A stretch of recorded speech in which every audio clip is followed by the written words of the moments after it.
Before we continue with this afternoon's evidence, I'd like to say something to those watching online. I expect that many of you will have heard about this morning's statement by the Paymaster General, the Right Honourable Penny Mordaunt MP. You will recall that I first called for action to rectify the lack of parity and financial support for people infected and affected after the inquiry's preliminary hearings. When we started the hearing oral evidence, I felt it was essential to hear from people infected and affected in each nation of the UK, because the impact of treatment with infected blood and blood products was felt in all corners of the UK.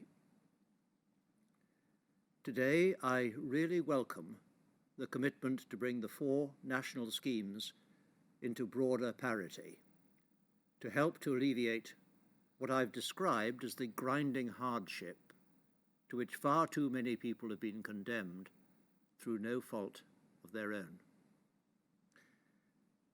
The statement also sets out the government's intention to appoint an independent reviewer to carry out a study looking at options for a framework for compensation to inform the government's preparations for what the inquiry may recommend.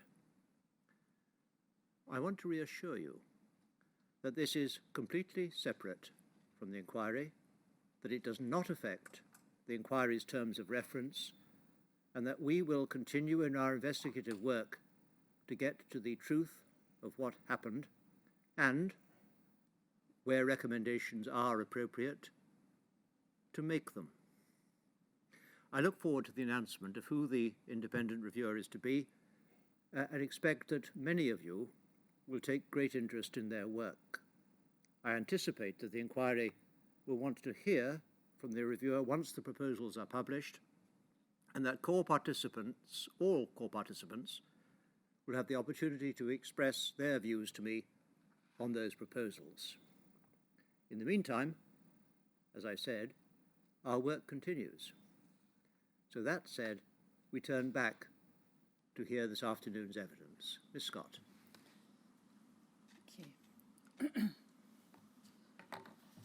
Thank you. What role, if any, did the genotype of the person's hepatitis C infection have in the appeal panel's assessment of applications at stage 1? Very little that I can remember. I know, I think on questions where there'd been infection within the family, I think it was a relevant consideration whether the partners had the same genotype to exclude or make more likely infection through sexual intercourse. I'm afraid I really can't remember much more than that, but I'm sure hepatologists will be able to. Well, no, sorry, in the panel, maybe Professor Mills or Dr. Mutimer, Professor Mutimer could add more to that, but it wasn't a major consideration. Can you recall what score the appeal panel required on a FibroScan result in order to be satisfied that somebody had a diagnosis of cirrhosis? I'm afraid I can't. Can you recall whether it was the same score as that used by the Skipton Fund? No. You can't recall? I can't recall. Yep. Do you know whether or not the score that this appeal panel required was ever published or notified to appellants? I can't. I can't remember. I don't know. Do you recall whether or not the appeal panel ever required appellants making applications for stage 2 payments to undertake further tests? Well, I know that it was on an ethical basis, and a biopsy was never required. No invasive test was required. I think the way we went about it was to say on the present readings of the various laboratory tests, our view is that you have not yet reached the stage of cirrhosis. Please, when you have more information, please come back to us. as I said, I think earlier this morning,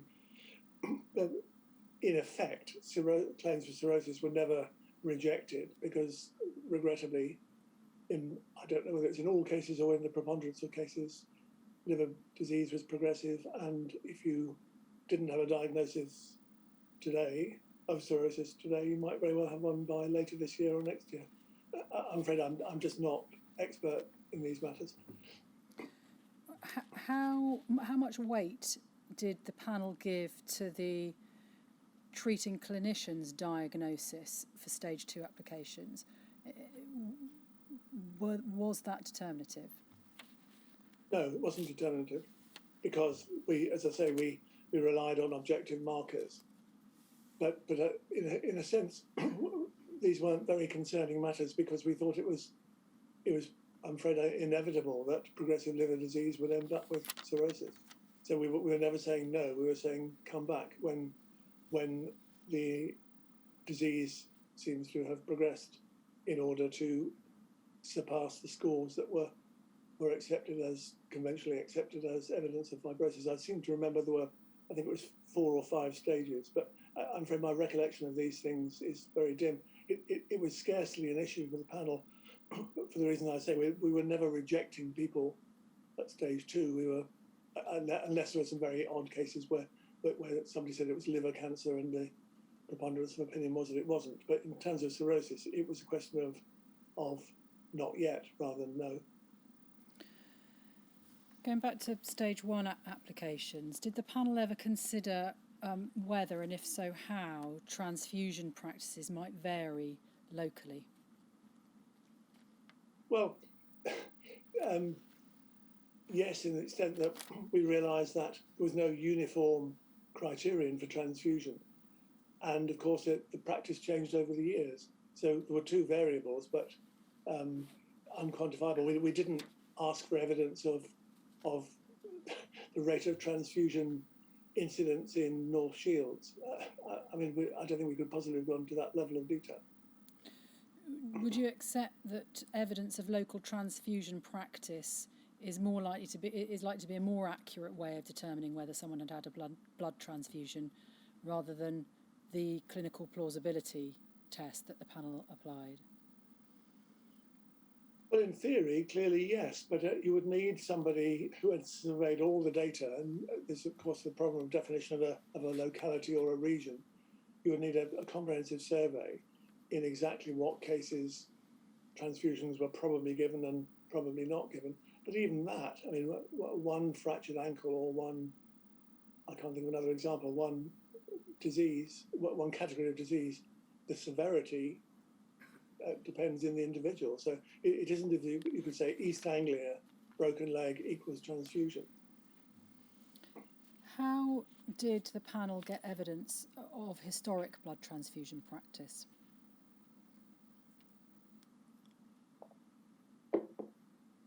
Well, all I can remember is it being the consensus amongst the medical members of the panel, all 5 of them over the lifetime of the panel, that people have been much more liberal with transfusions, and that whether it was caused by recognition that viruses travel in the blood or what, I obviously don't know, that practice became more restrictive as time went on. I can't give you proportions or dates, but there was a general consideration. Well, certainly there was a principle, I'd say, that the fact that it wouldn't be given today was nowhere near proof that it wasn't given in 1970. Absolutely not. Was the problem of over-transfusion in particular historically discussed at panel meetings? I think that's the other side of the same coin, isn't it? That people, I can't tell you which medical members and on which meetings, but the consensus was that practice was less cautious, if you like. And no doubt within that, there might have been some people who thought, excuse me, in almost any surgical procedure, we better give them some blood to be sure, versus there must presumably have been some outliers on the other side who, from principle and foresight, said, be very careful indeed putting other people's blood into a patient. It was a sort of sense of the passing of time and the development of good practice. It wasn't more than that. Were you aware during your time on the panel how much money had been paid out by the Skipton Fund No. during its existence? Did the amount of money which had been paid out by the Skipton Fund have an impact on the panel's decision making? I said before, no, we didn't have any targets, we didn't have any budgets, we didn't have any quotas. We looked at each case on its merits and did our best. I've never seen the Skipton minutes before I sent them for this hearing. I can see there that I can't remember if it was quarter or what, the fund told the department how much had been paid out and how much they anticipated paying out in the next quarter. We knew absolutely nothing of that. It was none of our business.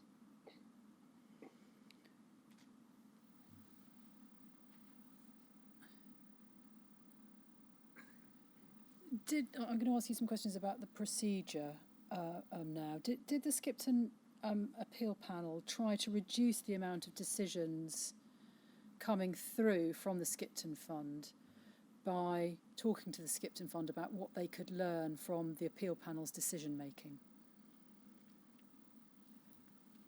There was no meeting between the fund and the panel saying, let's look at some cases, this is why we said yes or no. Nothing of that sort.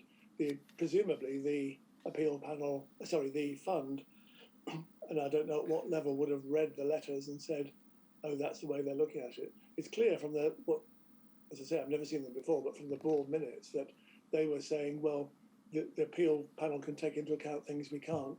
That's why they're allowing lots of appeals, and that's okay. I paraphrase. You've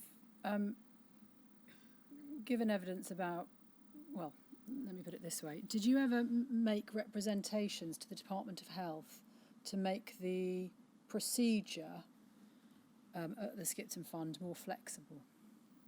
The fund? Sorry, the appeal panel. Sorry. No. Let me ask that question again. Did you ever make representations to the Department of Health to make the procedure at the appeal panel procedure more flexible? No.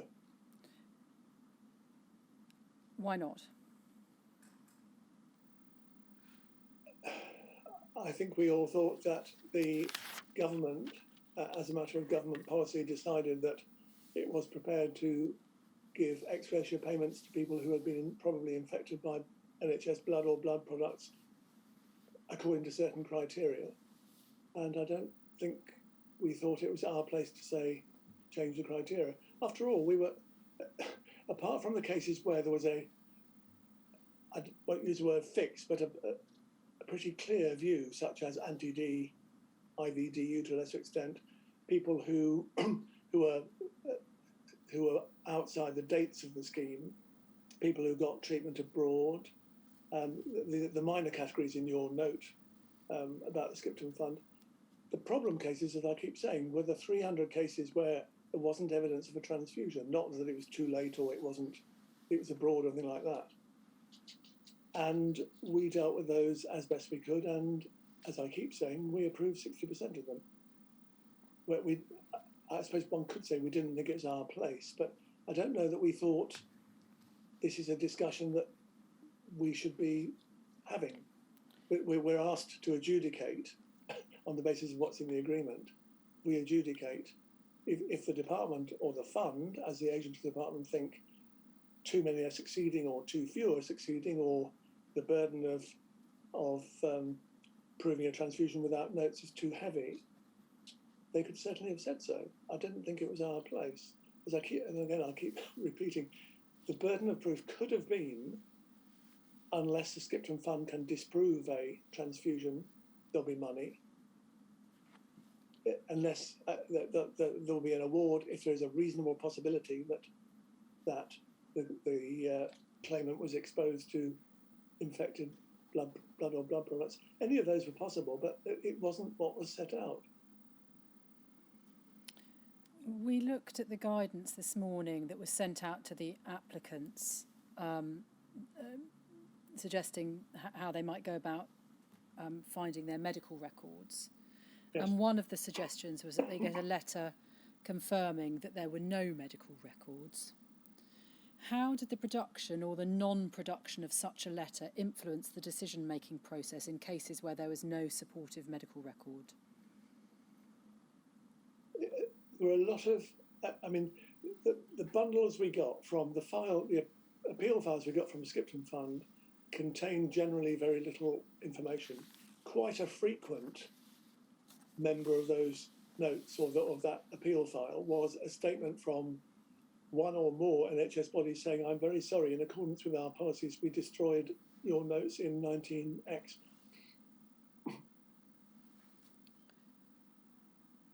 So, in terms of how the production of such a letter influenced the decision-making process, are you able to help assist us with that? Well, I said in my witness statement, one reason we went about applying a more liberal standard than the fund was we realised the unfairness on the appellant if the fact of a transfusion, which had in fact taken place, wasn't there for us to see because the notes had been destroyed. That would have been very unfair, wouldn't it? But we couldn't change the fact of destruction. We proceed on the basis there are no records. That doesn't mean there was or there wasn't a transfusion, but there's nothing for us to work with there. Why were your decision letters not more informative? In your answers this morning, you were suggesting that there was a choice between the decision letters as you drafted them and a full judgment. Was there not room for something in between, a more informative decision letter? Yes, there was. And looking back on it, I think that's potentially a major criticism. We could and possibly should have written fuller letters. We didn't for the reasons I've described. Sorry, I should accept personal responsibility for this. I didn't for the reason I've described this morning. When decisions were made on the basis of clinical plausibility, i.e. advice from medical members, either from their own experience or from investigations that they'd undertaken, was the nature of that advice or those investigations ever spelt out in a decision letter? Sometimes, but shortly. There's one which you sent me in the papers, is a case, I can't remember the document number, where the reporting doctor said that the hemoglobin was 6 or something, and therefore it was highly likely that that a transfusion was needed. It was perfectly clear, looking at the records, that the doctor had misread the column in the records. Everybody could see it was in fact 12.4 at that point. The consensus of the panel, guided of course by the medical members, was that a person with 12.4% hemoglobin, and I don't know whether I'm expressing this right, it's a technical medical term, wouldn't, in the majority of cases or commonly, need a transfusion. You can see that's mentioned in the decision letter. There were other cases. Sorry, carry on. No, sorry, I interrupted you. Well, there are other cases where it was plain from the records that units of blood had been prepared for the operating theatre, but equally plain that they weren't used and were put back into the blood bank or whatever it was called. In cases where those reasons were not spelt out in the decision letter, would you accept that the reasons that were given were therefore incomplete and therefore inadequate?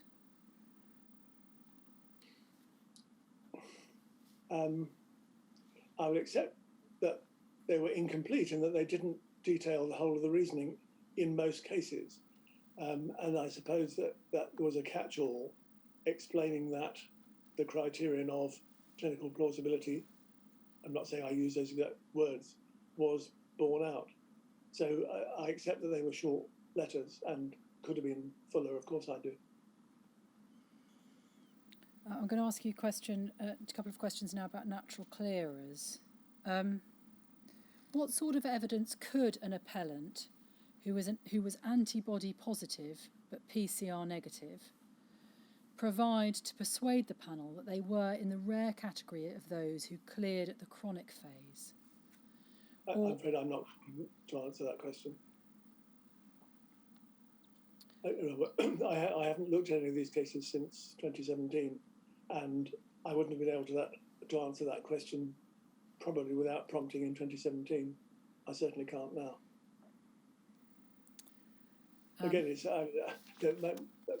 Dr. Hewitt, if you're calling her, might be absolutely the authority on how what the answer to that question is, but I'm not.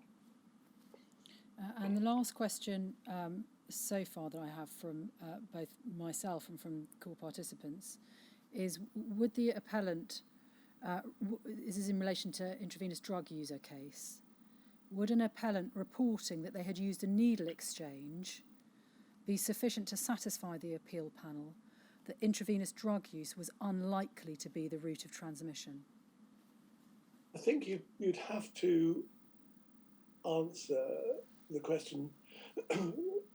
I don't know from memory what exactly a needle exchange provided, because the point that was frequently made in the panel was needles are one thing, what have been described by others as paraphernalia or another, the condition of the drug itself, the bowl in which it was heated or whatever. So the answer is it would have helped the appellant towards satisfying the burden, but it wouldn't have been conclusive. Yeah, I've just something I've remembered I meant to say in relation to the letters. This is not by beginning of an excuse, but never once, to my recollection, did anybody come back and say, we don't understand the basis for the decision, or please tell us some more. And of course, I would have answered not only out of courtesy, but out of fairness, if somebody had said, what about such and such? And there were one or two communications I had via Nick Fish, which either expressed disappointment or said, why again, or something. And, but we obviously couldn't get into long and certainly not direct discussions. but had there been, and the fund never said, look, these letters are, it wouldn't have had to say they're too short. If the fund had said, look, 23 people have come back to us and said they don't really understand the basis of the decision, we would clearly, or I would clearly have been a bit, I would have reviewed my practice. And again, for the record, I accept that these letters were very far from ideal, but I thought they were what was needed. No, that's the wrong word. I thought they were what was expected and were satisfactory on a very limited basis. They could have been expanded greatly. So I'm going to suggest, if I may, that we take a very short break, a 5-minute break, to see whether there are any further questions. Yes, well, we'll do that and see if there are any more questions that call participants want to ask. So 5 minutes, let's say 2:30. 2:30.